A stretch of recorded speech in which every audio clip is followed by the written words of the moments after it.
Welcome, guys, to the Dead Hedgehogs podcast. Today's guest is known for his national radio show with Dermot Whelan. He's been putting relationships under pressure across the country with his World Cups for the last year. And there's been lots of infighting. Today's massive guest is Dave Moore. Thank you very much for coming on, Dave. Thanks for having me, lads. It's a privilege. Where's Dave? Welcome on, Dave. Thanks for coming on, man. Yeah, no, and like I'm sure people have asked this question when they come on. Dead Hedgehogs? Name? Come on, you got to share it with us.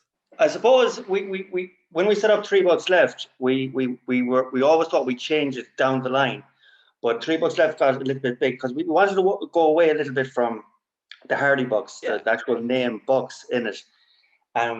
But the problem is we couldn't come up with a name that we all agreed on. So then $3 Left got so big so quickly, or too big to throw away the name. We then said when we started the podcast, we thought Dead Hedgehogs, or we thought we'd have to come up with a name. And me and Pete were racking our brains for months, and eventually, out of pure frustration, we were going down to Ballina. At all. What's that? I did no thinking about this at all. On the way to Ballina one day, we were like, we have to come up with a different name. We can't keep using Bucks or anything like that. We were trying to go away from Bucks altogether. And I just seen a dead hedgehog on the road. And I just said, dead hedgehog. I was kind of hoping the story would have something that wouldn't be related to an actual dead hedgehog. But I know. In memory of Sonic. Yeah. Yeah. All the names I came up with were just filth. They're just pure filth. Or they were just, do you know what I mean? So I was like, no, you can't do that. You know, I want to go down a different avenue. Yeah, it's difficult to get views and direct people to your website when it's whatever filth you came up with .com. Or trying to get like respectable people like yourself onto a podcast. Oh, you don't know me very well. Yeah. Like we can hardly say like we've Dave Moore on the Three Cocks podcast this week, you know what I mean? Or Three Willies or something. That would mean that one of us doesn't. So yeah, master emasculating somebody here. Maybe it's always the guest. But something I should reveal to everybody. Yeah, that's a podcast. It definitely is. Yeah, exclusive. Obviously, being professional as always, Dave, taking control and asking what the Dead Hedgehogs is all about from the off. Sorry. How's like obviously you've been on national radio with Today FM and before that with 98 FM with your partner in crime Dermot Whelan for some time now. How did you get into the radio gig in the first place? Kind of a strange one. Like lots of people who work in radio are people who've always wanted to work in radio. You know, those kind of people who are just passionate about one thing. Like Ian Dempsey tells the story all the time of like, just wanting. He heard a DJ at some point and went, "That's what I want to do." Lots of people I know are like that. They just go, they did everything in their power to become a radio DJ. So whether that was like doing pirate radio in sheds or doing, overnight shifts on small stations or hospital radio, whatever, just the determination to get into it. I had never been in a radio station. I had never thought about being a DJ of any description. I was a musician and I did voiceover work on the side, like just whatever came my way. And I just ended up getting this really weird phone call from a lady who was very kind of secretive about what was going on and said she had this project that would be quite interesting and they thought I'd be good. And anyway, very long story, very short is they put me in a room with this lad called Dermot. And it wasn't in the radio station. It was in the building beside the radio station. But I was so green, I wouldn't even have known that's where the radio station was, in the building next door. And she like a play date. She literally went, put us in the room, and then walked out the door. And as she was shutting the door, went, "Now you two get on. I'll be back in 20 minutes." Shut the door, right? And I'm looking at him, and he's looking at me, and we're both confused. But then I was super confused, and I went, "Do you know what this is?" And he's like, "What do you mean?" I was like, "Is this like a voiceover job or something?" He's like, "No, this is 98 FM. I was like, "The radio station?" He's like, "You're not working radio?" I was like, "No, I don't know what's happening." So he immediately went, oh, well, like this lad's in the wrong place, so we're not going to talk about anything to do with radio, because he was already working there. So he's like, let's just talk about whatever else. So we just started, I don't know, we just bonded over an Alan Partridge impersonation within like 5 minutes. I think because Alan Partridge worked on radio, I think I said something like, you know, oh, what's radio like? Is it like Norfolk Nights or something? You know, I said something, and he was like, oh my God, do you watch Partridge? I was like, yeah. And then we just did stupid Partridge back to each other. And then that, again, hilarious Partridge thing in series 2 of I'm Alan Partridge, where he meets this guy, Dan. And his assistant says, what do you think of Dan? And he goes, I'm convinced he's my best friend. But that was literally what we were like. We met, and within 5 minutes, I was going, I couldn't wait to ring my missus and go, I met this guy called Dermot. He's the coolest guy ever. But neither of us thought. Cool. This would be like 19 years later. We'd be. How many years later? 19. 19. Wow. Yeah. That was is 2002. Yeah, it's absolutely crazy. Like, particularly in radio, where it's littered with duos who have come and gone, because it's a tough thing. Like, yeah, you know, it's hard enough doing it on your own with a production team around you, or one producer, or whatever it would be. And, you know, being able to maintain that kind of, like, because it's relentless. It's every single day. For us, it's 3 hours a day, every day. And it's just tough to do that with anybody, but to do it with the same person for more than 3 years is rare. Like 3 years is the average lifespan of a duo. So it's like you're married. It honestly is absolutely like, except a far more harmonious marriage than my own marriage or anything else. Like, because I don't know what it is. Like, you know, the way, I'm sure you boys are the same, right? You're all mates or whatever, but like, you come to, there's arguments, there's things you don't agree on, and like, it might need a shouting match and a push and a shove and a whatever, and the next day, the next week, it's fine. You know, that's what mates do. I have that with all my mates. Yeah. But he and That's I healthy. worked. That's healthy. It is to have healthy. that. You're absolutely right, Peter. It Very is healthy. absolutely healthy. But then what is it about the two of us, right, me and him, that we've been in this high-pressure performance situation where we're relying on each other so much every single day, and I swear to God, we haven't had an angry word in 19 years. Like, literally, I cannot think of an argument. Like, obviously, we disagree about, you know, I want to do this story, he wants to do that story. Like, all that stuff's fine. But actually getting angry with each other, it just doesn't happen. It's weird, man. Weird, like. Yeah, that's crazy. But do you hang out much outside of the radio?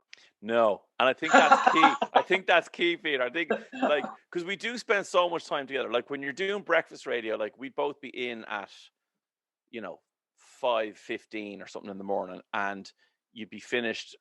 You finish your on-air show at 10, but you'd be finished all your pre-records and comedy sketches and meetings. Like, it could be 2:00. So when we did breakfast on 98 for 8 years, like, that's a full 8-9 hour day. You don't need to be seeing that person again until the next morning at 5 or whatever. Of course. And then we shifted to the afternoons, the drive shift, where we were coming in at, geez, that was the best day ever, coming in at 2:00 in the afternoon to go to work, finishing at 7:01. And then we came to FM and did the lunchtime and the thing. But like, every show, you're spending the guts of, you know, 6 to 8 hours a day, intensely together, not just like, you know, shooting the breeze and hang on, I'll get back to my work and see you in an hour. Like, it's, you know, you're dependent on Dermot to bring as much intensity to it as you are. You both Absolutely. have to keep the thing going all the time. Totally. And I suppose that's one of the great things about duo, Steve, is that, like, we can rely on each other. And if he's a bit off or not feeling you know, maybe he doesn't know what to ask in an interview, or I don't know what the next question is, you always have the other person. So that's really helpful. But then there's also the thing of, like, shut up talking, I want to ask a question. You know, we're always constantly making signs, you know. So, but I suppose even that, do you know what it is? It's respect, I think, as much as anything else. Like, you know, unless the topic is really specifically a Dermot topic or a Dave topic, we're totally 50-50, even just not without thinking about it. Like, you know, if he asks a question, he'll know my next question. And it would really be an odd thing if he went, you know, can I ask another question? Or if I went, here, let me get in again, because I've just... So it's funny the way that works, that you just kind of have that natural balance. Yeah. And look, it's rare, and we're very lucky. I suppose that comes as well from so many years with the same person, like a connection. I know that when me and Pete used to be doing stories for advertising gigs or advertising, sometimes we push charities on our page or whatever. Yeah. But the longer we were doing it, the more days we were doing it, the better we got. Yeah, we stopped. In the beginning, we were talking over each other, and then just sort of we couldn't hear neither person. Now we know when to pick up from the next person. That's exactly and it's just time spent. Mm. Do you think that that radio has changed? Obviously, radio has changed over the years, but like I suppose 20 years ago, radio was almost going out of fashion at a certain point, where people were like, it's almost like but it's much more popular now. It almost seems like it. It's like it's gonna flip again. Like, yeah, it's funny. I mean, I suppose Ireland is a strange place. I say strange. I mean strange in terms of how much radio we listen to as a population. It's like how much tea we drink. Yeah. Tea here, lads. But we drink it. I think we drink the most tea per capita in the world, and I think we listen to we're either the most or in the top 3. yeah. We listen to the most radio per capita in the world. Mhm. Something like 80% of adults listen to radio every day in Ireland. Like that could be 40% in some countries. In most countries, it's 40-50%. So our percentage is huge. So, the radio has definitely changed. I know when I started, I think if I'd even come into radio 2 or 3 years earlier, I don't think I would have had a successful a career. When I came into radio, because I knew absolutely nothing about radio, I was green and I was raw and it was all these things, but that's what the audience wanted. They wanted someone on the radio that was the same as them. If you think about all the radio personalities before that, they were all elevated. Like they were like, well, I don't know how to describe it without like detrimental to somebody, but like that kind of thing of like, hey, how's it going? This is the DJ guy here, and I'm a crazy on talk like this. Like no one talks like that. You know what I mean? But the DJ guy does. And if he came to your town, you'd be going, oh my God, it's the DJ guy or whatever. But when I came to radio, because I was so green, it was kind of an era of lads on the radio or girls on the radio who were just like you and who just have a job in radio. But I think that was 2002 when I started. If that was 1999, I think people were still maybe looking for the super polished jock. Whereas like now, like the reason that we're successful, he and I, is because it's like listening into 2 lads in the pub having a chat. Yeah, absolutely. You can then, identify more. Yeah, more relatable. People can relate to it. absolutely, and remove that kind of celebrity or that kind of famous. It's just lads on the radio who this is my job. Your job is delivering milk, or your job is a butcher, or your job's working on a site. My job's working on the radio, and I suppose if you think about it, like what do we know about the private life of, I don't know, Jerry Ryan or Larry Gogan or Ian Dempsey, even, like they kept all that stuff private because that was their culture at the time, and you were this kind of, I get to hang out with the celebrities, and I might go to Lily's, and I'm friends with Bono, or whatever. Like people walk up to me and say things like, how's your lap blanket in the car, or heard your wee sitting down, or here your missus is like what, like they just know things about you. There's no way they would have known those things about Tony Fenton, or you know what I mean? There was a different world, and I think the timing was key for me when I came into radio, that it was changing and it was more accepting of people like me who were just, and I was never going to put on a thing, that was never, or change. Like so many lads changed their names. Like and they're lads with normal names. Like their name is like, John Fowler, and then you find out it's not his real. What's his real name? Oh, like John Brown. You're like, well, what's It's like England in the 70s when everyone had different names to avoid paying tax. Absolutely. Yeah, I think there may have been tax things that I don't know about. Maybe they're all smarter than I am. Like, who knows? But you're right though, because like the landscape has changed a lot. Like first of all, certainly let's talk about Dublin for a second. That's where I started, just in a Dublin sense. It was 98 and 104, and that was it.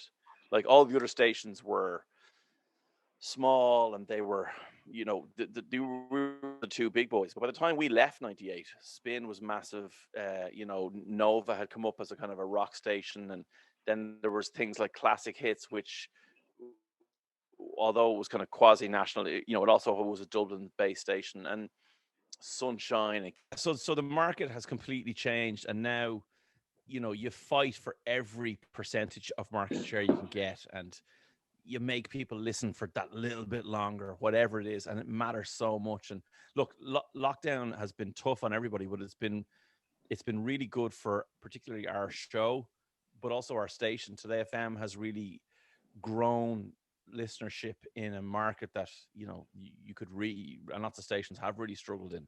But it's just, I don't know, we've hit a chord with people, with the population, and the numbers are off the charts, bigger than they've been in maybe almost 10 years. You know what I mean? So it's great. That's brilliant. And I think it's because, especially the positivity that the likes of yourself and Dermot bring, people want, especially in times like this, they want to tune into positivity. They want to tune into real people, like you were saying, and actually feel like there's someone talking to them, or like things will be better.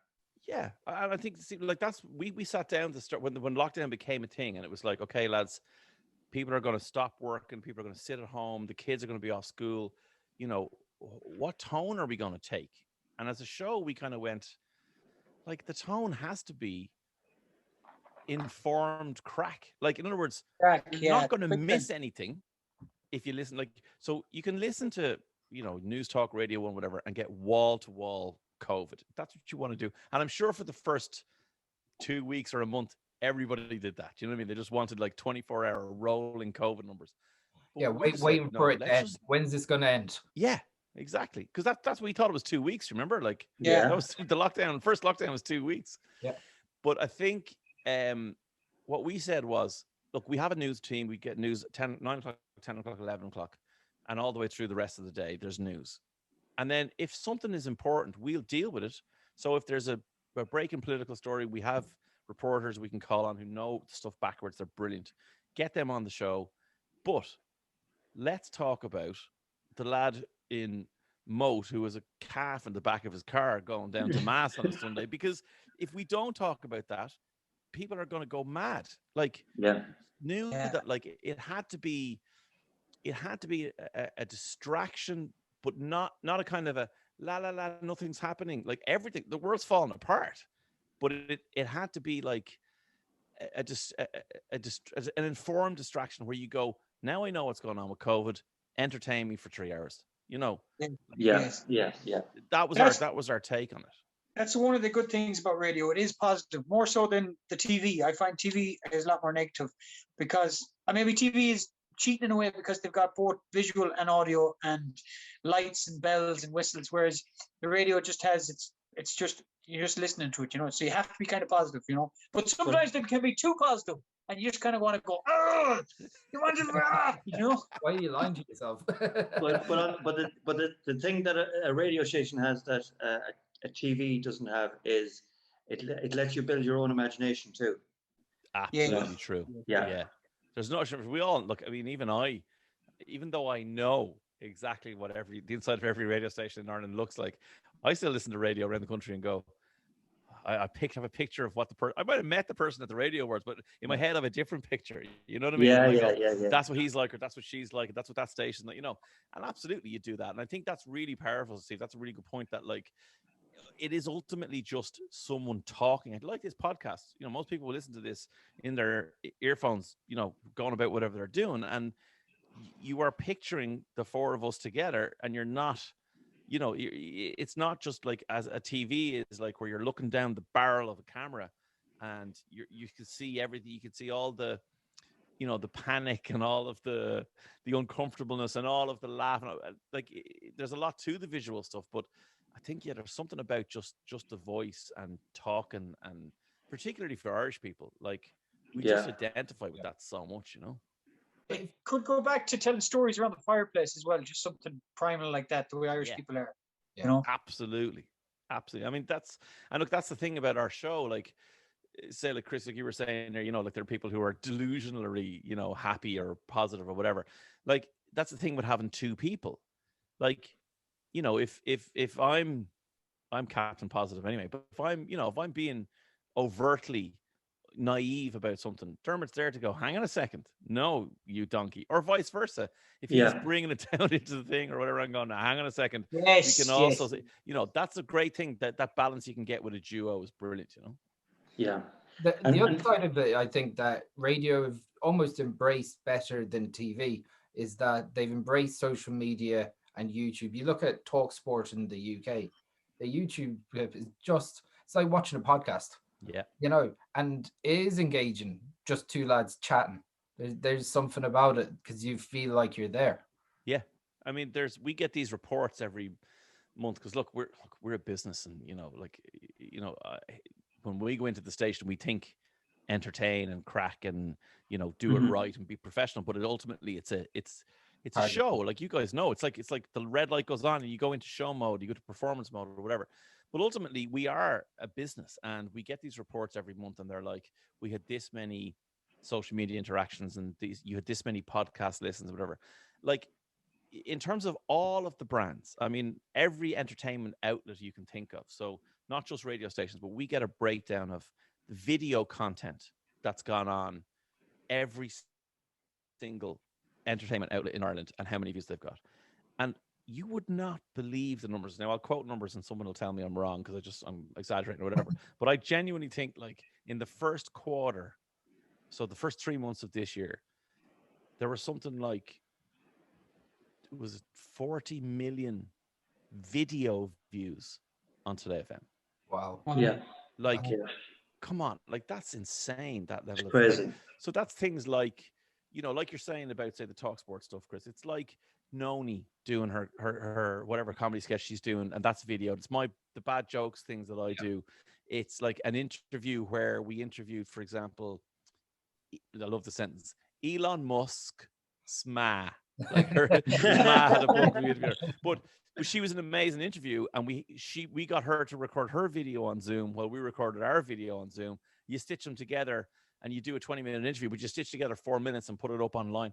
Like, people, Brilliant. they just can't get enough of that stuff. So yeah, so it's great that like radio has been adaptable, because don't forget, like 5 years ago, 6 years ago, radio was dead, according to the experts, because podcasts were going to kill it, video was going to kill it, Netflix, all that. Netflix, everything was going to kill it. Yeah. And they are challenges. Don't get me wrong. Like, people, like, I don't know about you guys, but like the excitement of hearing a song you love or a song you've texted in to ask for on the radio, for me, is still there, right? But like, for people who are brought up in a different generation, like, they everything's on demand. My own kids here, they don't understand an ad break they can't fast forward on the telly. Like, they just don't understand the concept. Or what I love telling them is that when we wanted to watch cartoons, we had to wait until Saturday morning. And they're like, what? There were no cartoons until Saturday. And the only reason you got them on Saturday morning was because your man and dad were in bed smoking. Because it was the only time they didn't have the remote control in their hand. And they were like, what do you mean? We're like, well, we watched whatever. Like, I watched Dallas, Glen Rowe. We watched these things because we thought they were good for kids. It was the only thing on, and our parents had the remote control. So, like, I just think, yeah, like, the radio was supposed to die out a long time ago, but there's something about the live nature of radio that connects with people in a way that, no offense, but like, I do podcasts too, but that podcasts just don't. Like, you feel there. I mean, I don't mean, I suppose specific podcasts are different, but podcasts of radio segments, I certainly feel kind of removed. I love listening to them. Yeah, you're right. Removed from the live. I can't, you know, that thing of like, don't text the station. A podcast that's done for a podcast is different to something that was already done live. Yes. And it's just there then to go back on later on. Like, 100% agree. Yeah. Kind of watching a repeat.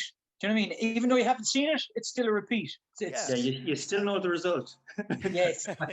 You know, you watch the All-Ireland 3 hours later, you know, you know who's won.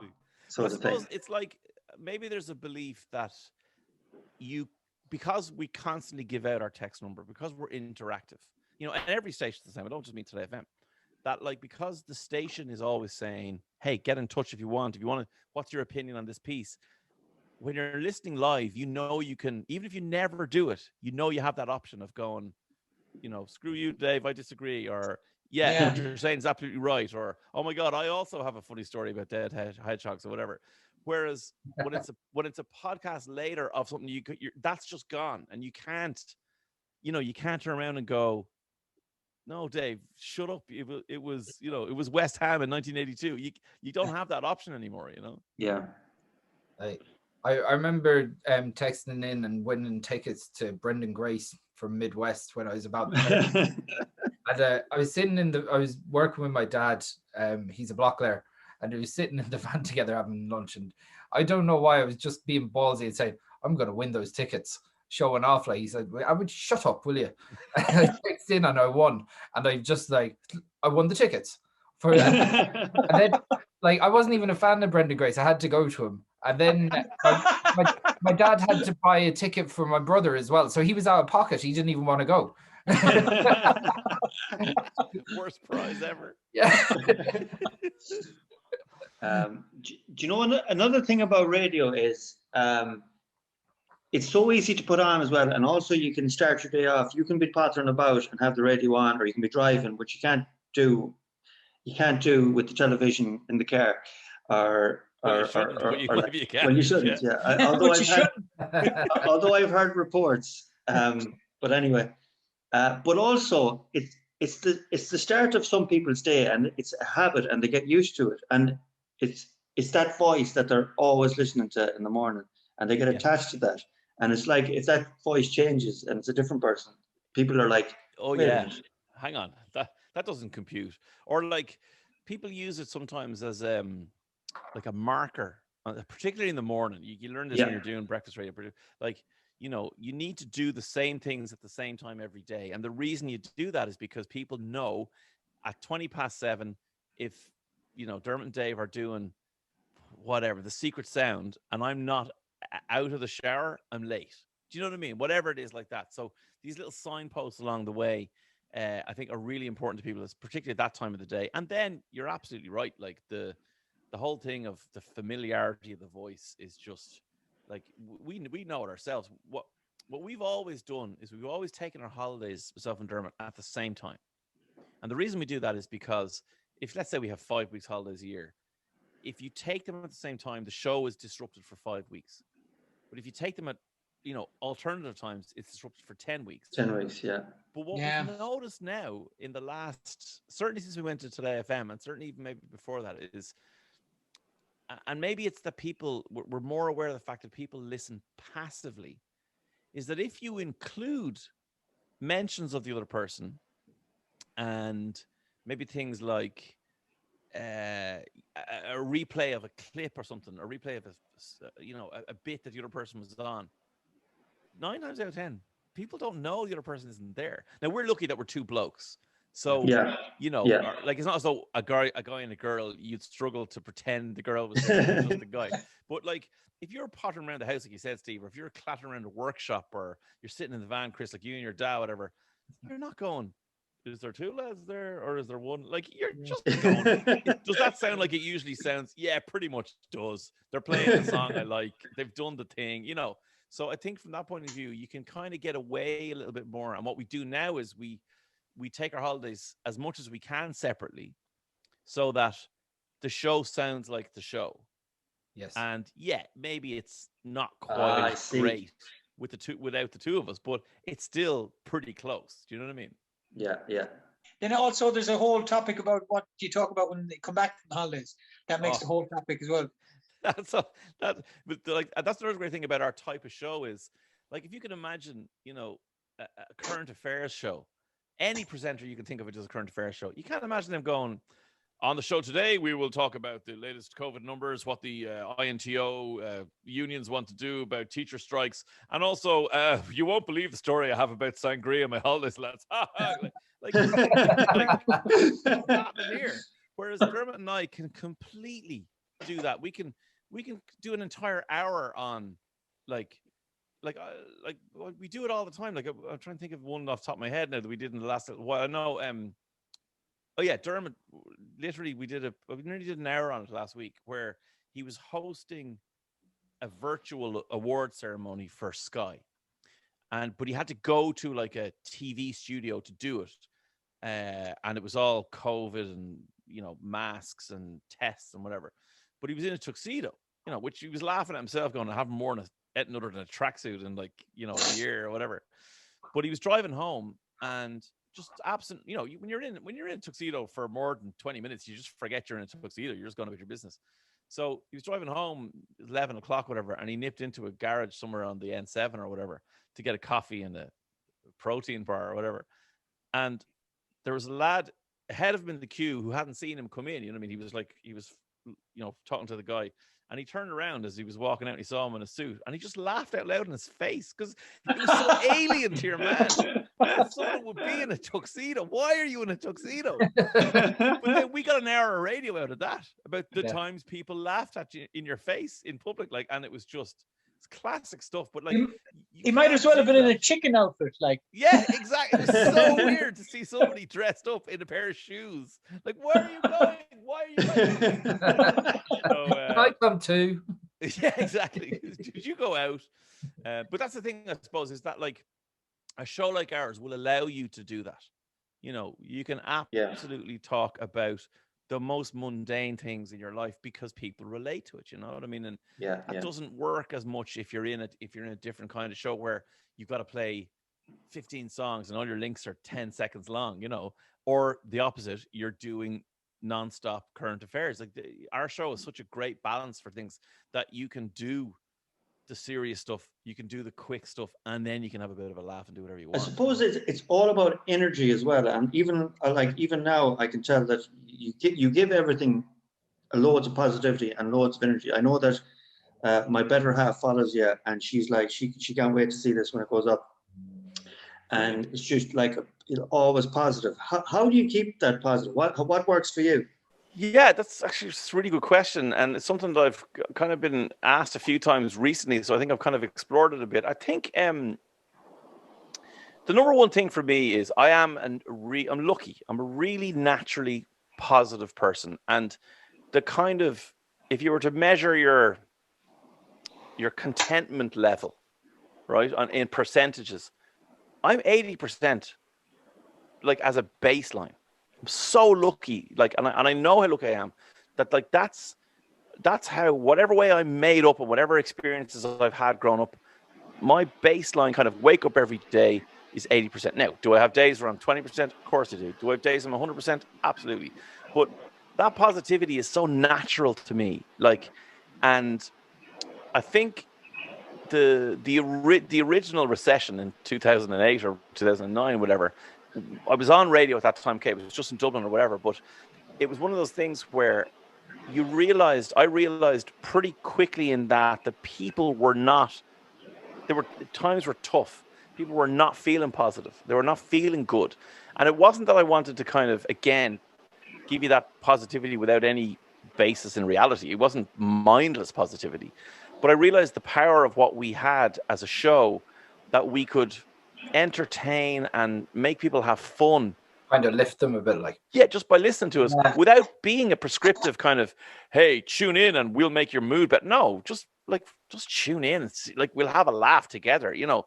And I think that has really kind of stayed with me since then. And the country has changed, you know, 10 times since 2008 or whatever. But I think now with the pandemic and the way everything is, it kind of seemed like another one of those things where the positivity that I naturally have, this is an outlet for it. And I have almost a responsibility because of my national platform that, like, I hit 200,000 plus people a day, that I don't, you know, not, and again, not that it's fake, not that I go like, I better be positive if, you know, even if I'm feeling crappy. No, that our show is great like that we can be honest and be open and you know, that wouldn't be genuine then. That wouldn't be genuine. And it'd come across if you were feeling horrible and you were like, well, hello, you know. Yeah. Absolutely, Pete. You're totally right.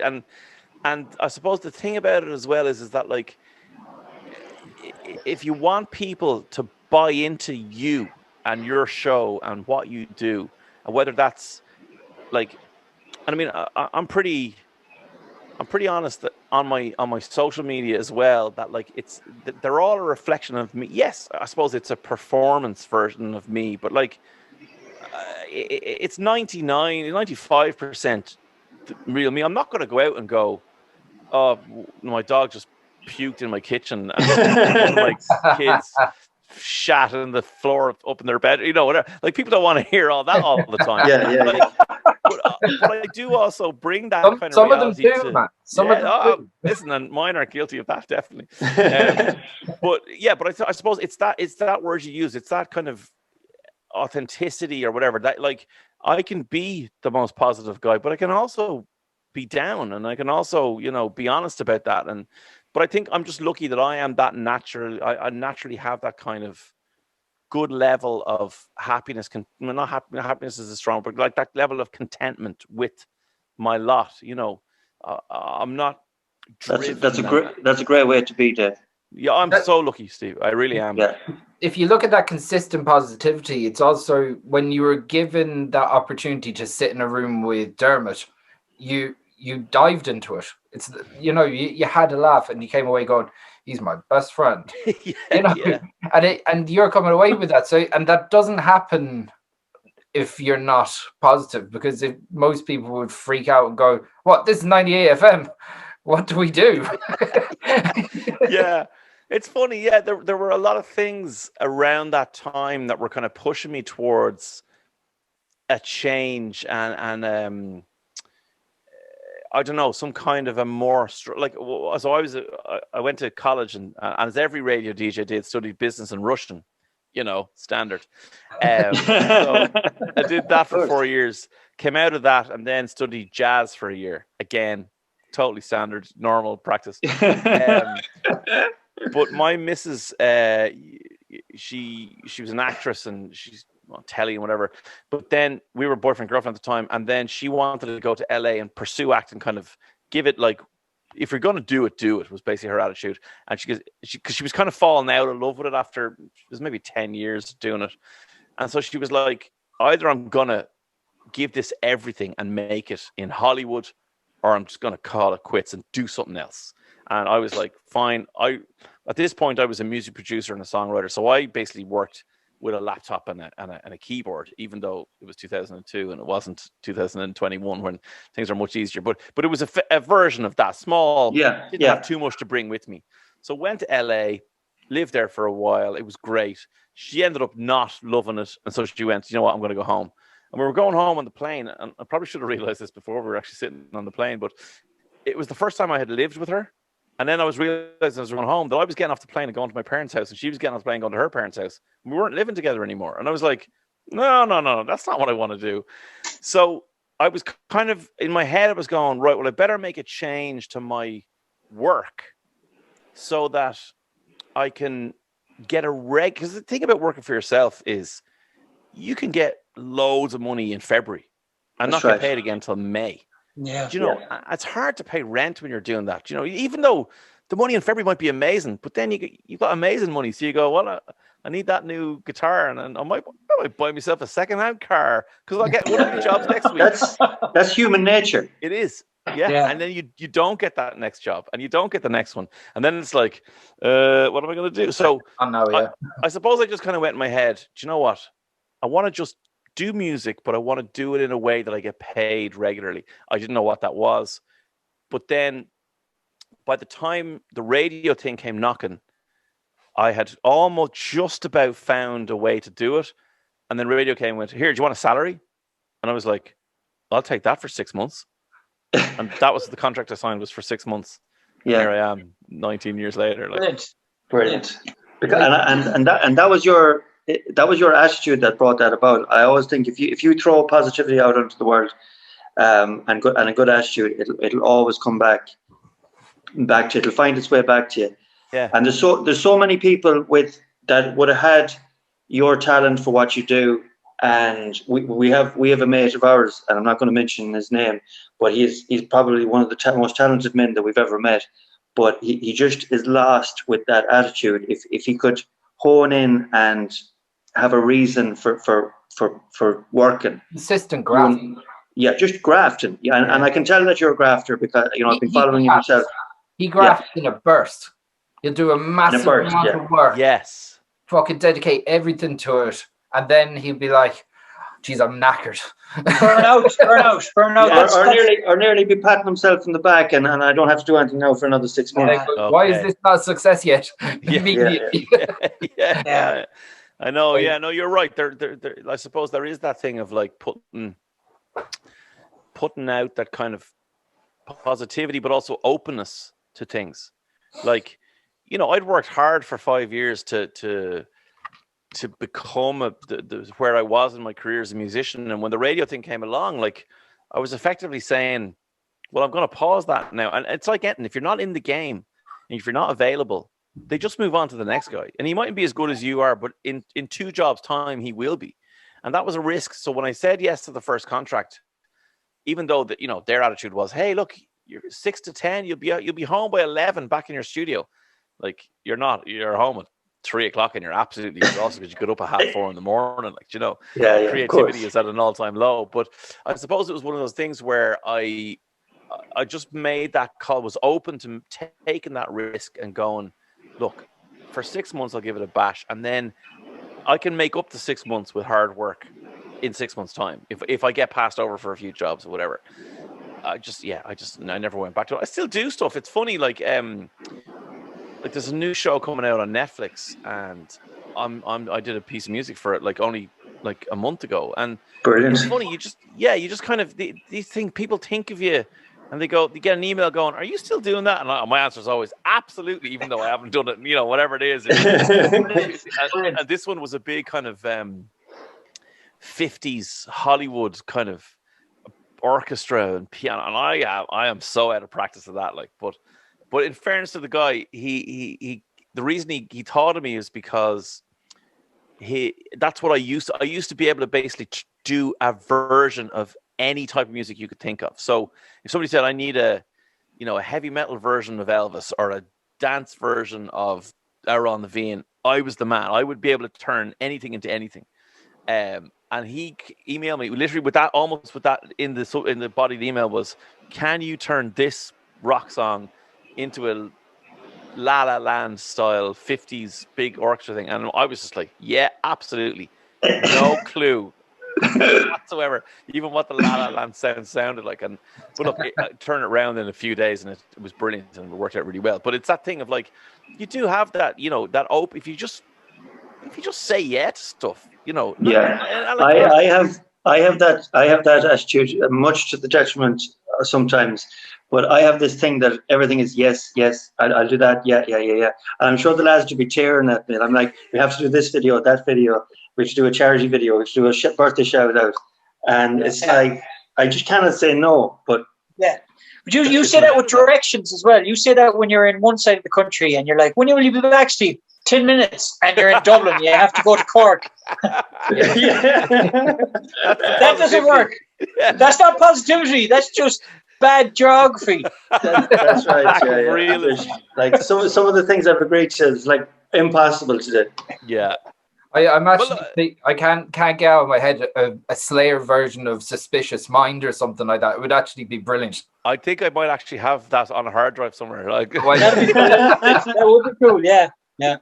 So I was going to ask Dave, how did you find, obviously, your background in playing music? How did you find doing the live podcasting on tour? It was brilliant. Like, that was one of those things where, like, for once in my life, I wasn't open. So Dermot was always saying, because he did stand-up comedy for maybe about 5 years. And he loved it, but it was too much with the radio. And he ended up going, do you know what? I'm just going to, and I think he did the Republic of Telly for a while. So he got into telly and whatever. And the stand-up comedy kind of sat by the side or whatever. But he kept saying to me, God, we should go out and tour. We should. And I was like, dude, I'll do anything, but I am not a comedian. Like, I'm fun, but I'm absolutely not funny. I have no history of writing jokes. And it was always a thing in our show, like, where I'd go, like, I'm not a comedian, and he'd go, right, how many Toll Trolls albums did you sell? And the Toll Trolls were these 2 comedy characters we did, right? Yeah. And there were literally, it was a sketch a day for, I don't know, 5-6 years. Like, it was so insane when you look back at it now.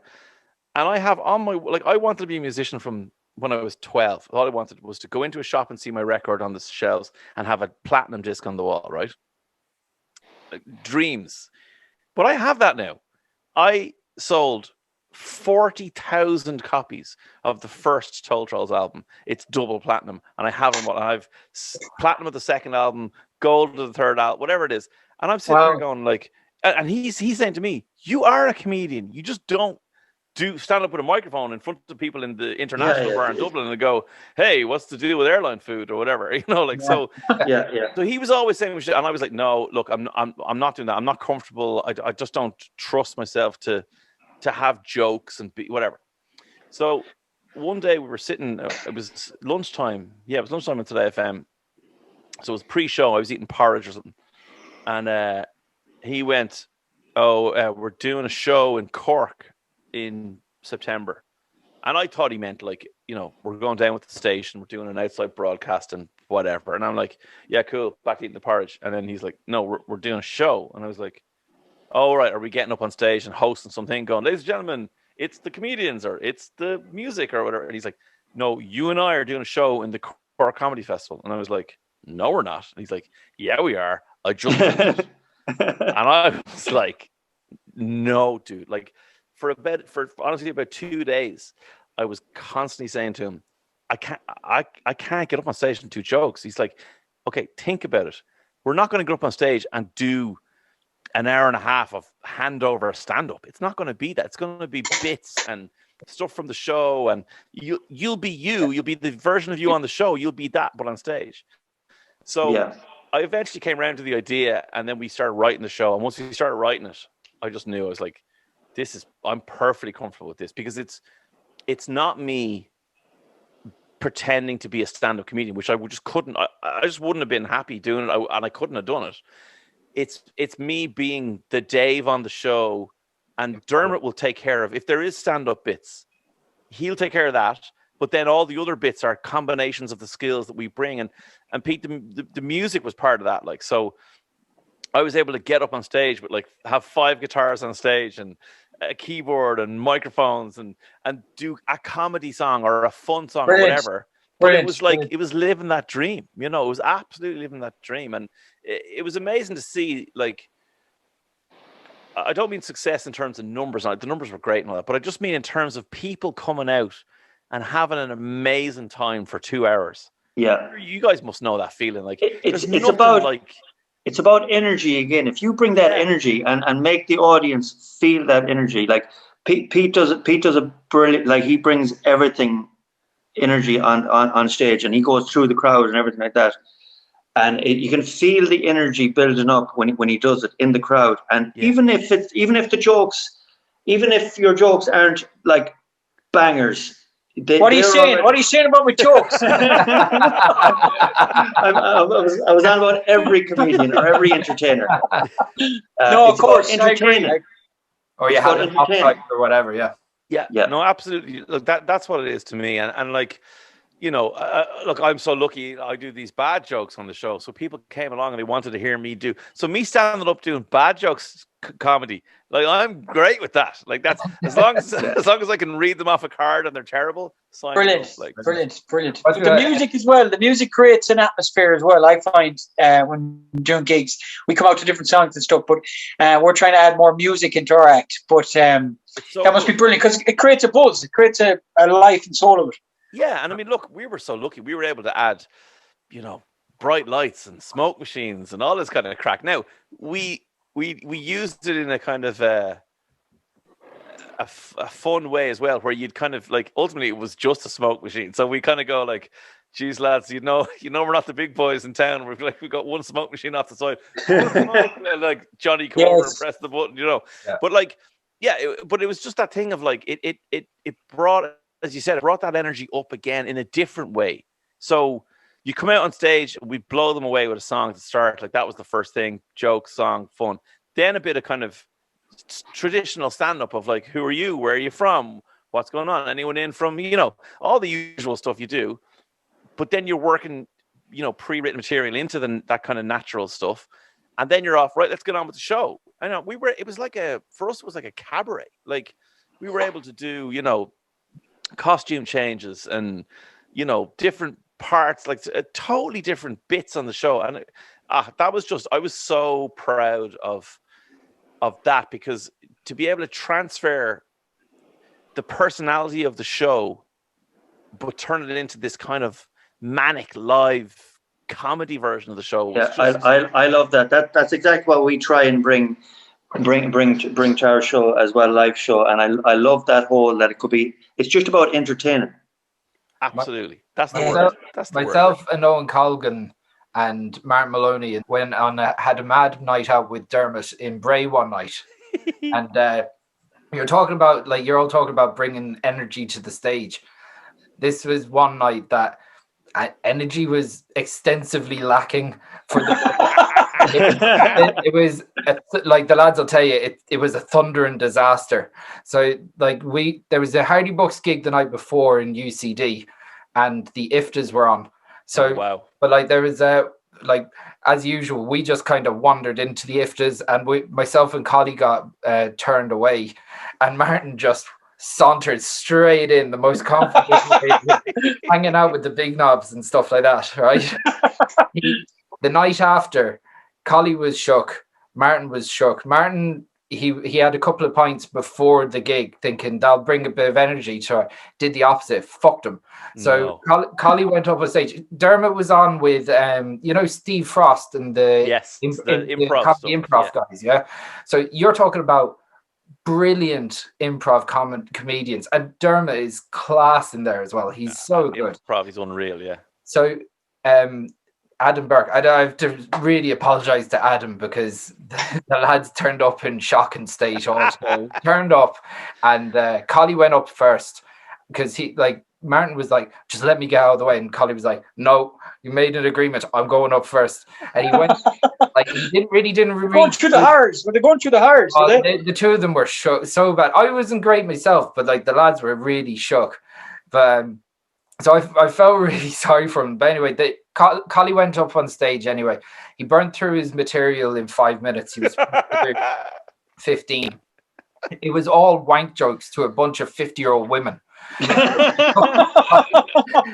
then he just kind of walked off stage, and then Martin went up, and he literally rolled onto the stage really slowly and just kind of leaned on the stand and just stood there waffling for 17 minutes. So in fairness to Dermot, 70 minutes or 17 minutes? He's like 17 minutes. 17, okay, I thought it was 70 minutes. For Martin, it could very, very easily be 70 minutes. Oh, yeah. You can't get him out. Martin, in fairness, he had the balls to keep going and get the best out of it. Anyway, Dermot afterwards was an absolute legend, because he's had bad gigs himself, and the lads had a shocker. And we were having a couple of beers after, and the likes of Steve Frost and them, there was a few other lads in the mix. They're all English comedians, and they were just like fucking absolutely trouncing the lads with harsh jokes and taking the piss out of them.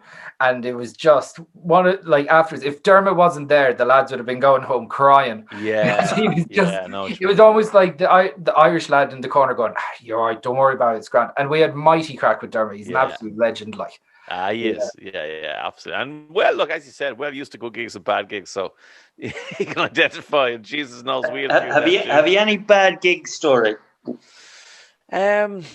We were lucky on that run of tours. The very first night we did was in a place. It was in North County Dublin or South Louth, right? It was so we had done the Cork Comedy Festival, and we did the Galway Comedy Festival as kind of tester-outers for the show the following year. So that was September, October. Sorry, how we're interrupting you there, Dave. How long did it take you to write the show before you? Not long. We didn't start. We went on holidays in the summer and we did nothing done. So we started writing the show in the middle of August, and the show was the middle of September. And we had the radio show to do every day as well. You know what I mean? Like, so we probably wrote. I suppose we kind of knew the structure of it. Maybe after 2 days of sitting in a room, we kind of knew that'll be the Tony Cascarino bit, and that'll be the Dave's World bit, and that'll be, we kind of blocked it out, but we no jokes, nothing written. We just knew the things, and then about a month back and forth of scribbling and messing, and then we used to rent rehearsal room in a really dingy place in Dublin near Shelbourne's ground. But just kind of go in there and like imagine it was the stage and what we'd do and how we'd move and terrible choreography, whatever it was. But the first date we did was the INEC, the big room in the INEC. And like Munster for us is a massive Today FM stronghold. So they were out in force. I think we had like 900 people, like some ridiculous number for our first show. It was just stupid. Brilliant. And then we went, the next one was City North, it's called City North. And it's kind of in the middle, it's on the M1, but it's in the middle of nowhere. It's like you pull off the M1, there's a hotel, it's there, but like you're 15 minutes from Drogheda and you're 15 minutes from Swords, or I don't know, it's some no man's land. So anyone who's coming there has to either have someone who's driving or spend 50 quid in a taxi, or they're staying the night in the hotel. So we were like sauntering in with 900 people under our belt at the INEC going, what numbers are we clocking tonight, Martin? He's like, they've had to divide the room in two. Like, what? Yeah, there's 180 people came. We're like, no, 180 people isn't a bad turnout for we just walked in with these heads going, we are the guys. We're going to kill 900 every night. I presume they're queuing around the corner to buy something. Like, no, they weren't. Standing room only. Yeah, and then the way the room, because they divided it in two, the only way it divided was the wrong way. So instead of like, say, it taken like halfway like back. a long room and halfway up the hall, it was like we were gigging sideways. So when they divided the room in two, all the people were still up at like, they were 40 yards from you, left and right. Oh, it was so terrible, that one. It's so important to feel the crowd. If you're miles away from the crowd, or if there's more of a crowd over this side and there's only a pocket this side, it can be a disaster. Yeah, and then there was another one we did. It was Longford, and so we did have a dry ice machine, okay, because there was a couple of points in where the smoke came on the stage or whatever, and we had to clear it obviously if it was a proper comedy venue or a theater, it was fine. But if you're in a hotel, you have to clear it with the management. Can we put on the smoke machine? Is it going to shut off your smoke alarms? And they're like, so the lads had taped plastic bags over the smoke alarms. I'm sure it's breaking every fire regulation in Ireland or whatever. So we're in Longford and we're gigging away. And again, Tony Cascarino is one of the characters. And so Dermot's doing him up on stage. And he's like, oh, here we go. Yeah, Tony Cascarino. And he's playing these banging dance tunes, whatever. And the smoke machine's going. He's dancing around the place. And the fire alarm goes off, And instinctively, again, because of the radio upbringing, you just go with it straight away. So Tony Cascarino gets up on a speaker, and like the alarm's going like boop boop boop. He's going like and then the crowd just assume this is part of the thing. But our promoters run around, the management are freaking out, going, "It's something on fire!" Something. They're about to like get everybody to go out of the place, like complete like evacuation, because like we all know it's the smoke machine, but like the whole hotel. Every room in the place, the smoke alarms are going off, Oh, no way. No way. So they open the doors, the lights go on, like the full security, like, the way they're super bright, those things. Like, so it's not even like the house lights went on. It's like German spotlights of like, where are you going? And people thought, we're like, this is not part of the show. They're like, ha ha ha. Like, no, this is not part of the show. And it took about 15 minutes to get it to come back around. So those nights they're good crack to think back on now, but they're terrifying at the time. Oh, of course they are. Definitely. My first experience on stage is like I started in Vicar Street with the boys. I hadn't been on a stage since I was in school, so I walked onto the stage in Vicar Street, and I thought that's the way all gigs were going to be from there on in. Of course. I think that's the sixth time you've told that on the podcast. Yeah. It's relevant. It's a good story, Chris. Good start. It's relevant. I just like getting that in. Dead right. Have I mentioned that 3 times I nearly died yet? Yeah, well, ding, ding, ding, ding, ding. Eventuality on every podcast, Dave. we got the shout. Was it 2019, 2018 or 2019 to do that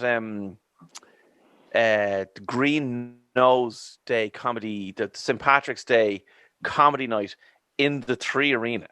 Like talk about Pete, you're asking me about like getting up on stage. I'm talking about getting up on stage in like, you know, the hotel in Arklow. Like that to me was like, oh my God, I'm playing my guitar on the stage in Arklow. We got the call to go on to do 8 minutes or something at the 3 Arena. So we're hemming and hawing over what, you know, because we're just going to take one bit of the show and transplant it. And the only bit of the show that really worked in that space of time was a musical bit where we would use impersonations to sing like people and teach you how to sing like your favorite singers or whatever. So then I realized, I was like, I'm walking out onto the stage of the 3 Arena with the guitar on me. Like, this is literally everything I've ever wanted in my life. So, okay, granted, I was going out singing like Cher and whatever, like whatever we were doing, but it was just that thing of walking out on stage, up the steps, onto the 3 Arena stage. You can't see a thing. There's like 8,000 people out there, but you can't see them because the lights are so bright. And you start playing your guitar. I was like, this is heaven. You know, it's everything I ever wanted to do, you know. Do you get? I get such a buzz on stage. Do you get that buzz every time you go up? Yeah, and I get this weird. Like I would have suffered from anxiety for quite a while. Like not in a really bad way, but just kind of like if I had to, you know, talk in a room with the 3 of you, if I had to present something to you, I'd kind of be shitting it for a week beforehand. You know, going, oh God, this is going to be the toughest gig in my life, you know, and catastrophizing everything, you know, for no reason. Like there was no reason for it. And so I'm the same. I was the same. I used to be the same as well. I'd be thinking up scenarios like, should I just poo my pants? I should just poo my pants and I'll get away. Then I have to be able to let go out. Yeah, I know. Yeah, you know, I'll pretend I have a fit or something, you know. Anything to avoid it. So and I was still on the radio. So I'm talking. Okay, I'm in a room with Dermot and someone else, whatever. But I'm talking to like hundreds of thousands of people every day. You would think that talking to 4 or 5 people would be no problem, but it wasn't. It was just building up. So anyway, did a bit of CBT, did a bit of meditation. It got my anxiety under control. It was fine.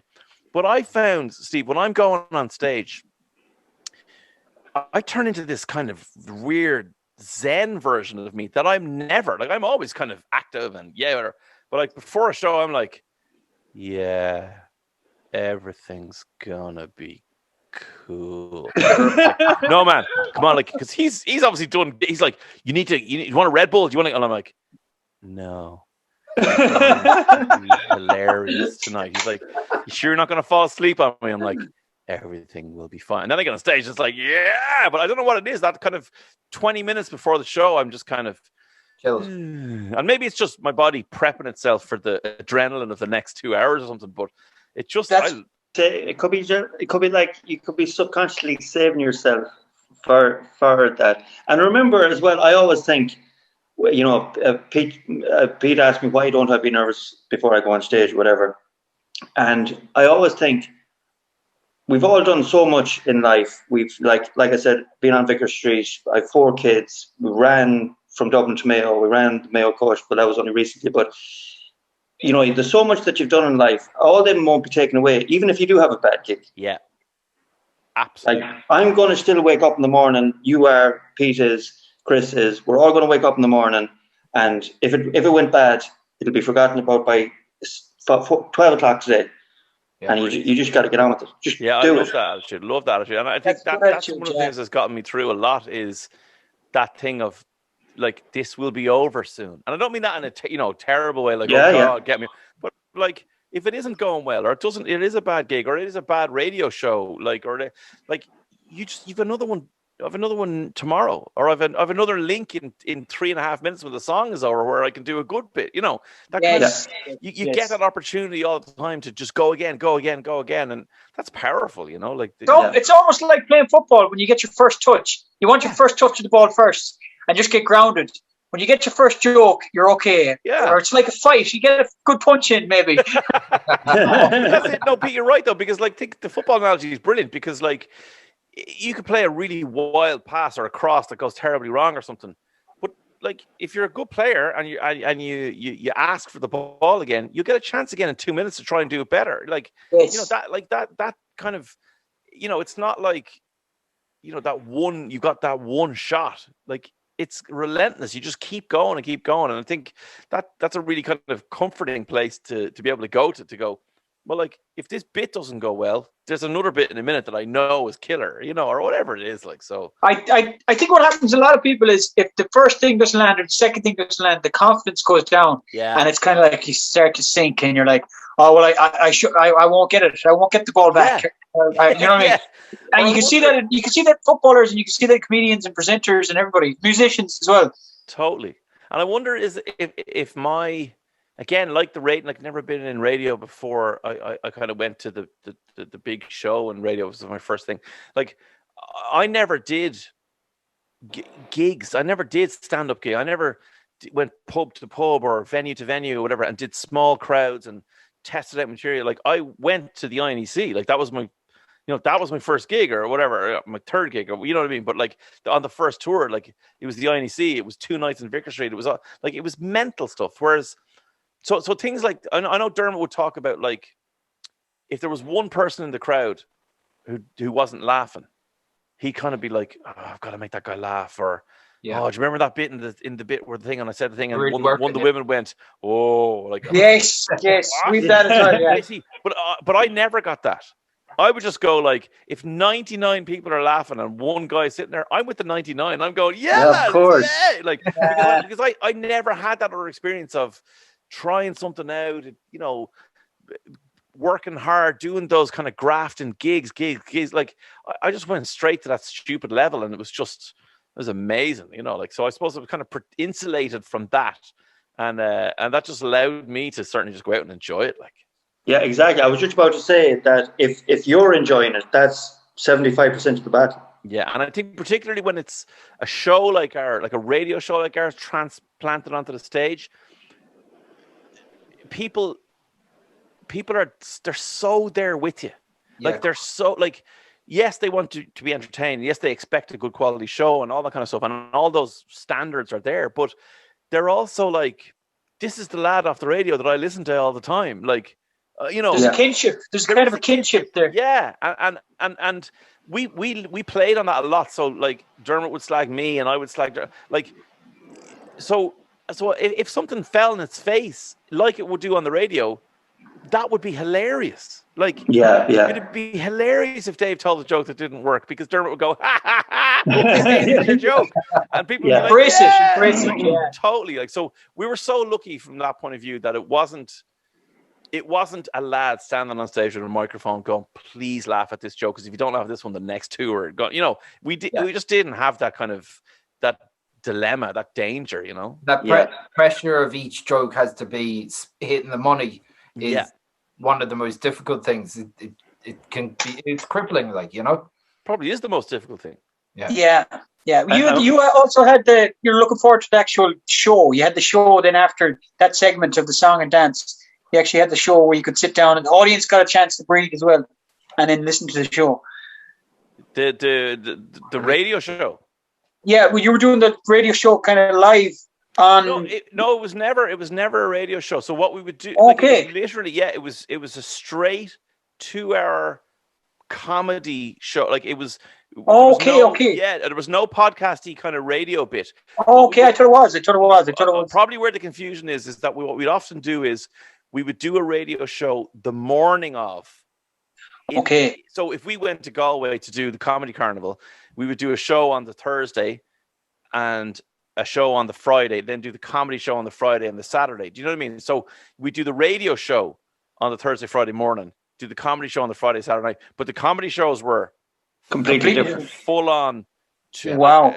There was no kind of sit down and chill out bit. It was like, it was full on. Okay, it was go. Yeah. Okay.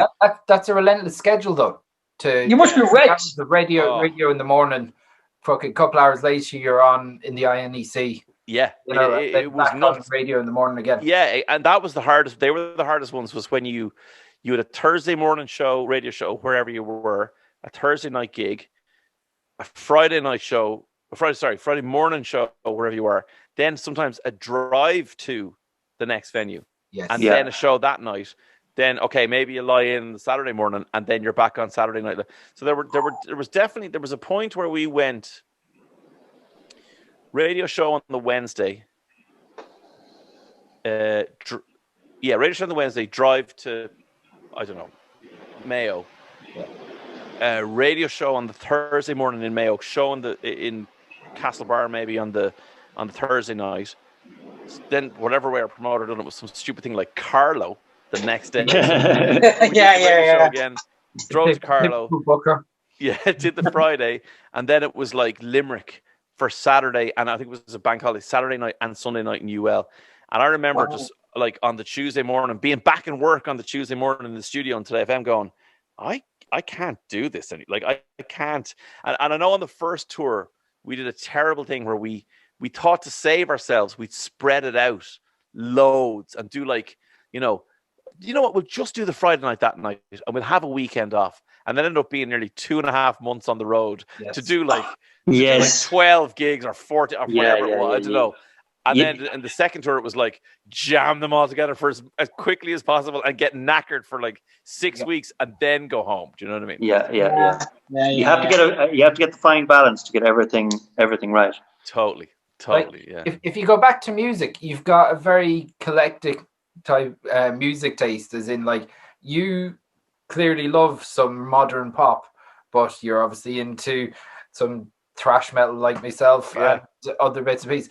Do you think, like, obviously that has helped you as a radio DJ, but do you think that's because you studied music and the way that developed? Yeah, I think it's maybe less so about studying music, but more so about wanting to be a working musician. I think like when I was younger, all I wanted to do was be a heavy metaler. Like that was literally, I just wanted to be James Hetfield and Metallica. That's all I wanted to be, was get on stage, play thrash metal, crowd surf and go home. Like that was it.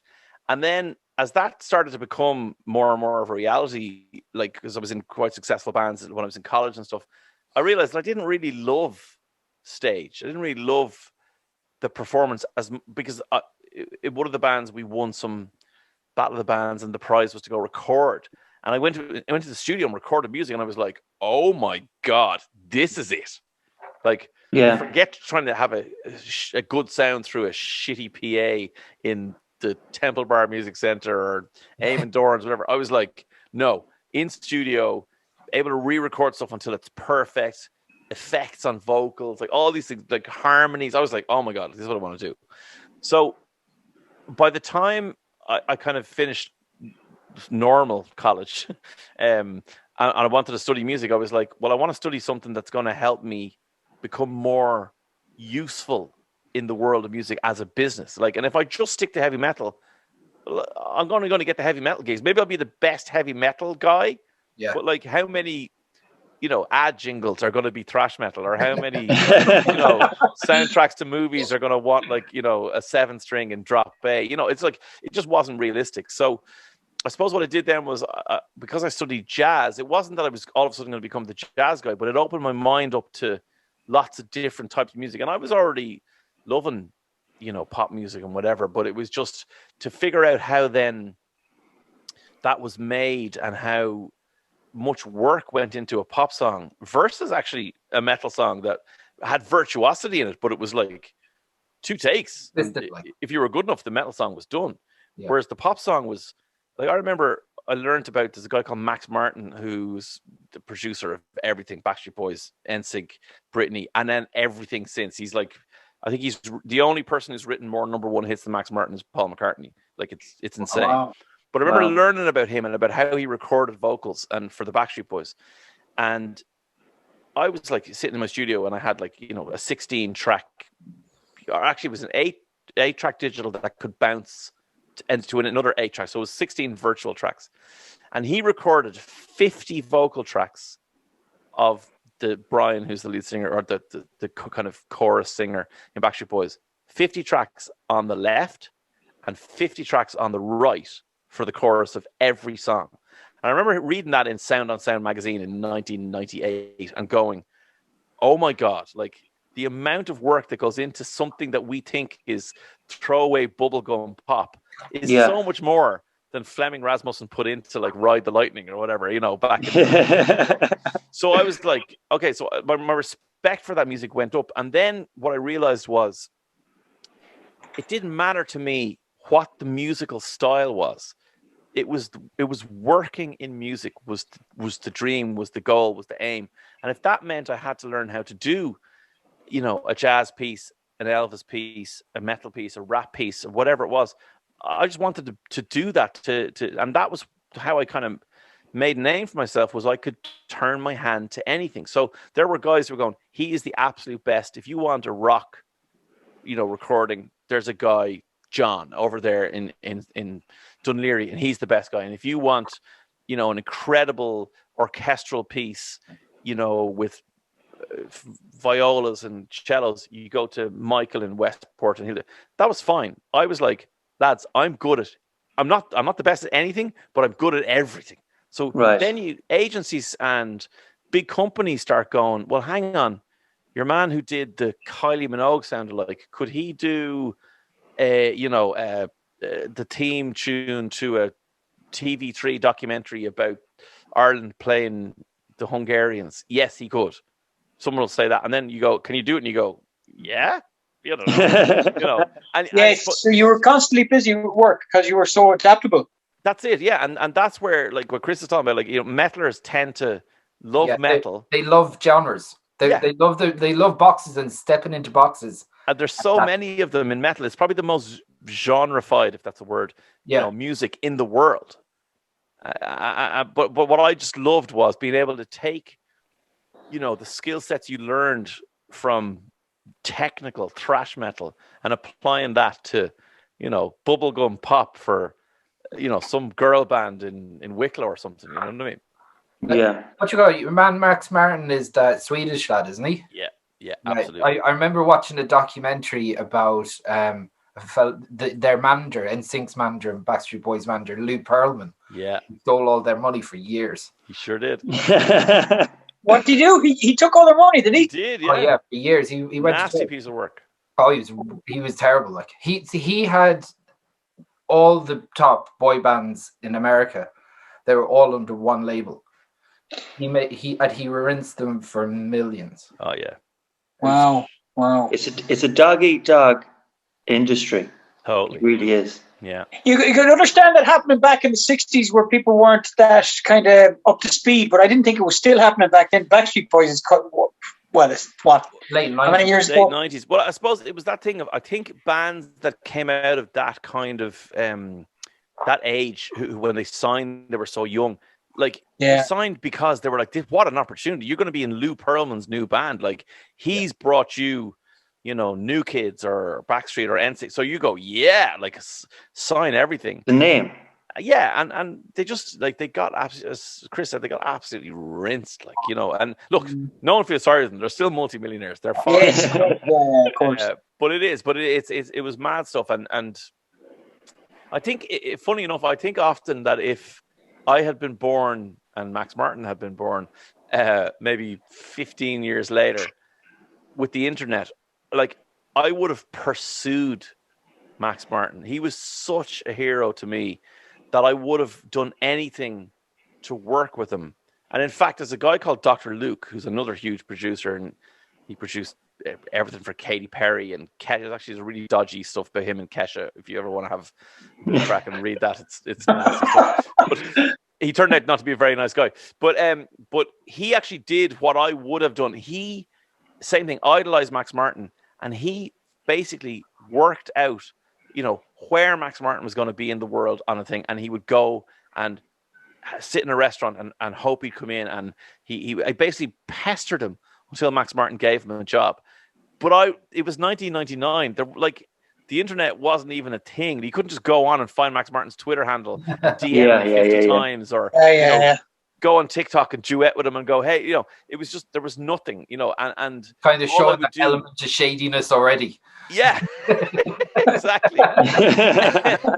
And there were things like, as I said, you'd read about him in a magazine, or you'd hear about him on some, you know, someone would say in an interview, like one of the Backstreet Boys would say in an interview, oh, yeah, Max wrote that chorus, and we all thought, and then you'd be like, he mentioned Max. Like, you know, it was just a different era. But I think I would have pursued him in some way to try and, you know, I would have made tea in his studio for 10 years to get a chance to work with him. But it just wasn't those kind of times where you move to Stockholm and hope you run into him, you know? Wow. Wow, yeah, of course. I know, like, before we finish this up, Dave, but like, you're a huge Man United fan. Yes, sir. Happy? Are you happy with how the season's going, or is it? Yeah, I think I think I've realized what I am since Ollie took over is I'm happy with the football. Like, Yeah. okay, not every result is great, but not every result was great under other managers. But I think what happened under Moisey was there for so short a time, it didn't really make a difference. But certainly under Jose and under Louis van Gaal, I stopped looking forward to games. Like, I would never, if there was a Man United game on telly from 1997 to 2013, I couldn't have missed it. Like, I would have to postpone whatever it was and arguments with the missus and we're going down to John and Sheila's house on Sunday. No, United are on 4:00. Like, we go down at 10. Like, no one's up at 10. We're going down at 3. No, can't, you know. Or if we are, I'm going in and watching the match in the sitting room. You know, it was just one of those obsessive. So, but then from when Louis van Gaal and Josie were there, if the match was on and my missus would go, do you want to go? I go, yeah, I'll just record it, maybe watch it later. You know, I was 1-0 or it was 1-1 or whatever it was, and just like not that interested. And since Ole came, it's just given me that love again of the match, and the potential is there to win. And we don't win every game, and there's lots of disappointment. But I go into each game excited, whereas there was a period for 5 years where I was just like, which is terrible. You know, you don't want to feel like that about your team, you know? So that's back now. But your wife was probably happy during that 5 years. Well, she's also a Spurs fan, so she was delighted that she was higher in the table than we were. Let's give a shout out to Tracy, isn't it? Tracy, yeah, absolutely. Yeah, she's an artist. I was looking at some of her stuff. It's pretty good. She's brilliant. Yeah, I mean, it's so great because, like, look, she's a mum of 4, you know, and she stays at home with the kids and has been doing that for, our eldest is 11 now. And so to see her kind of come back to work and just to see this kind of that part of her blossom again that she worked all her life since she was 17. She had jobs, never didn't work. And trust me, I'm not saying that looking after 4 kids isn't work. It's the work of all work. Of course. You know, that traditional kind of working thing of going out and achieving something and coming back to it, you know, and to see her now, you know, to put the kind of work in that she's done over the last couple of years, and then to have the success she's had, where people they can't get enough of the stuff. It's brilliant. It's very good. For anyone that's watching this, it's Tracy Sheridan-Art, is it? TracySheridanArt.com is the website, or she's at Tracy Sheridan-Art on Instagram. Yeah, and look, I just love the fact that she loves it, and it's such an outlet for her. You know, and obviously COVID has kind of messed up the kids being in school, but what I loved was, you know, being able to ring her after the show and go, hey, how was your morning? Oh, I did this thing and I painted this and I did that, and today I'm going to do this, and I've got a delivery coming of, you know, tubes, and I'm going to send these ones out. You know what? It's great to see her kind of loving that side of it and having it as a distraction, you know. She also must have been very understanding when you had such a busy schedule. I mean, she must have known what you were doing was a good thing to let you do it. Absolutely. Yeah. I mean, there's a great partnership there in terms of that kind of that understanding that I'm not out just having a laugh, you know, like it's not like, you know, I suppose I had a couple of projects over the years where I've put in a lot of time, put in a lot of effort, and things haven't gone swimmingly, you know, and there was one in particular where I was part of a startup, and it was an amazing company, and it should have done better, but for whatever reason, nothing to do with me, it just didn't. But I gave maybe 4 years of kind of extracurricular work to that, and really worked hard, and I literally ended up not getting a penny, and I'm not bitter about it. It was a risk I took, and it didn't pay off. But you know, I've had a couple of those where I've put the family and everything on hold to do it, and it hasn't paid off. But she's still there with me if I say I'm trying another one, and she'll go, go for it. You know what I mean? So that kind Brilliant. of support is That's brilliant. second to none. That's priceless. That support is priceless. Yeah, that's great. Plus, she now has the pain of Jose Mourinho making an absolute balls of a football team. Yes. Yeah. And undoubtedly selling 2 or 3 of their best assets this summer as well because of COVID and their massive deal for White Hart Lane Stadium. So yeah, I'm delighted, but I don't say that. It's Before we go, Dave, one more question before we go. If you have any advice to a young fella, I always ask this to everyone that comes up. Yeah, but it's a brilliant question. It's a brilliant If you question. have any advice to a young fella listening or a young girl listening or watching while they're driving or doing anything, would you have any advice if they want to get into radio? Would you give them any advice? Yeah, well, I think I can probably give a bit of advice that I think applies to everything, but it certainly would apply to radio as well, which is plan for luck. Does that make any sense? Like the way I talked about how I started in radio, right? I got on that plane coming back from LA, and I knew in my head, my plan was I need to get a regular income to live with this woman. That was my plan, but I didn't know what the circumstance was. And then luck came along and gave me the opportunity to do radio, and here I am, right? So if you plan, and I don't mean that you have, my plan was as vague as I want a regular income now. Like, that was my plan. Like, it wasn't, I'm not saying you need, Gary Vaynerchuk and you've got your 5-year goal and blah, blah, blah. That nonsense. I'm just saying, like, things will present themselves to you. You'll get opportunities in life, but maybe what you need to do is kind of put yourself in a situation where you're able to capitalize on that. So maybe if you are in a job that you hate, like, what can you do in that situation to prepare yourself for when the opportunity comes along to have a better situation? So, if you want to be in radio, are you doing a podcast? Like, and the thing about it is, it doesn't matter what you don't have to do a podcast that sounds like what the people on radio do. If you want to do a podcast about sewing needles, do a podcast, if you're passionate about that, I don't know why I chose that. Don't steal my idea. Don't steal my idea. You know I'm passionate about sewing needles. but if you, whatever it is, right? If you pick something you're passionate about and you're doing a podcast about it, if you do a podcast a week for a year, you have 50 episodes or whatever to make a demo out of, right?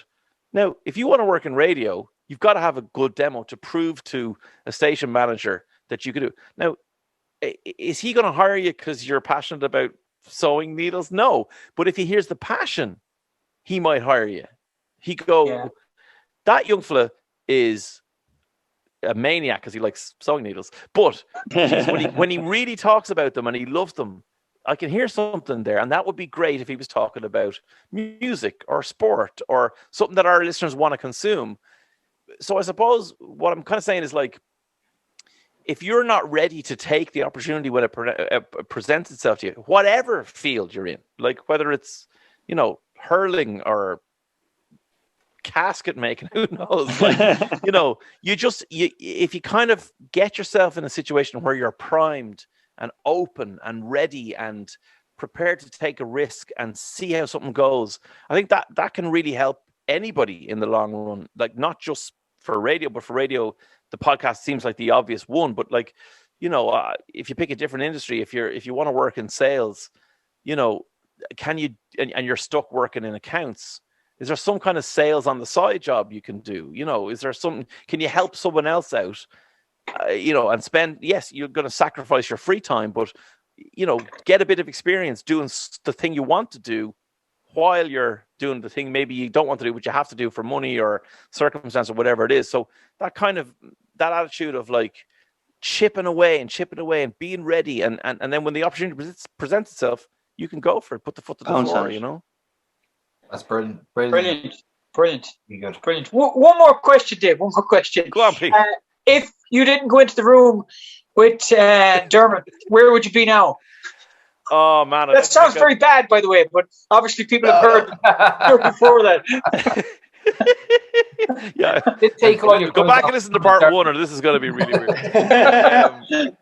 I think, look, I would love to think that Max Martin and I would be working on Rihanna's elusive See, new that's album. that's the attitude I absolutely love. Yeah, Yeah, brilliant. that's where I would want to be. That's where I would want to be doing it. And I mean, the radio presented itself as it's funny, I still think of it as a temporary thing, even almost 20 years later. I still think, sure, I'll be in the studio now soon, and I'll be writing a hit song for or whatever. I won't, but I don't know. It's just that I think if I wasn't doing radio, that's what I would be in a studio somewhere working on music, and yeah, who knows what that would be at this stage, but yeah.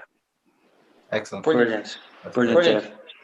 Dave, Dave, thanks very much for coming on, Dave. Appreciate Pleasure, it. lads. What a great chat. Really enjoyed it. Yeah, it was brilliant, Dave. Where can you, apart from Today FM, Dave, where can you be found? At Dave Today FM is my username on pretty much every social media, even some stupid games. If you want to play me with Words with Friends or any of those things, I'm on that as well. Basically, yeah, look, I do a load of stuff on there. I know, Chris, you mentioned the World Cup earlier on. Yeah. Check it. For anyone watching this, check out the World Cup on Dave's They're great Instagram. crack. Like, and that's not just the only thing I do, I suppose, but like, yeah, social media, that's where you'll get me. There are some podcasts that I am currently in pre-production of, but I won't bore you with them yet because they're not even out yet, or half of them don't even have titles. So I might have to steal a couple of Pete's ideas there and turn them into the Sewing Needle podcast is going to be number one on iTunes. But yeah, so look, I'll be doing all them for sure. If you're on Dave Today FM, I won't shut up about them anyway. So yeah, cool, perfect. Cool. Thanks very much. Thanks a million, absolute Dave. pleasure. Love chatting to you. Brilliant, Thanks a million. Brilliant.